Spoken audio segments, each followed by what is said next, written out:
The psychology of an NFL athlete is shaped long before the bright lights, the roaring crowds, or the contract numbers. It begins in childhood, the backyard catches, the neighborhood fields, the early belief that strength and speed could rewrite the future.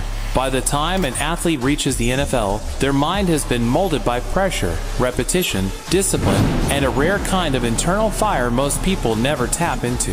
An NFL athlete lives with a dual mindset, confidence and fear, both driving forces. Confidence tells them they belong on the field with the best in the world. Fear whispers that one injury, one bad game, or one lost step could end everything they built.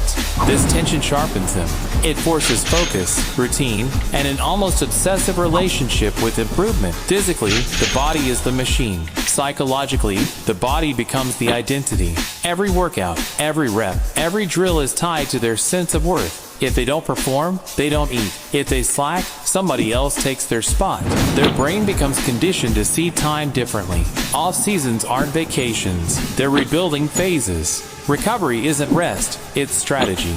Pain isn't a warning, it's background noise. They play through injuries regular people would limp through for weeks. The job demands it. Behind the scenes, there's another layer. The quiet loneliness of being admired but misunderstood. The world loves the highlights, but never sees the anxiety before a game, the pressure to provide for entire families, the expectation to carry the dreams of everyone who believed in them. Their success becomes a community investment. Their failure becomes public. There is also the psychological war with identity. Most NFL athletes have been the athlete their whole lives. The fastest kid, the strongest teenager, the hometown hero. The league forces them to re-earn their identity every week. The moment they stop performing, the world moves on quickly. This creates a mindset where validation comes from production, not personality. They learn to speak through results, not emotions. Competition becomes their internal language. They wake up competing with yesterday's version of themselves. Film study, diet, training, sleep, everything becomes intentional. Nothing is accidental. Their mind rewires around structure because structure is safety. Chaos is how you lose your job. And then there's the violence, controlled, calculated, necessary. An NFL athlete must carry a switch in their brain.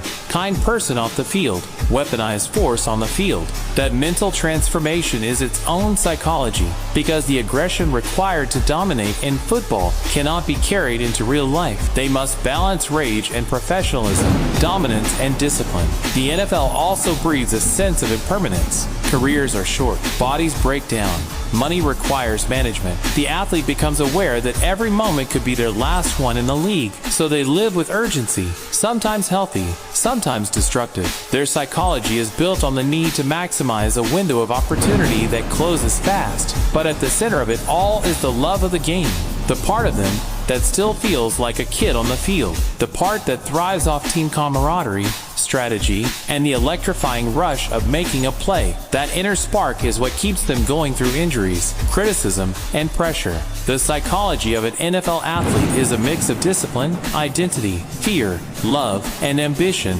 a mental engine that pushes past limits most people never approach. It's not just the body that makes them elite. It's the mindset molded by sacrifice, shaped by adversity, and sharpened by the relentless drive to become legendary.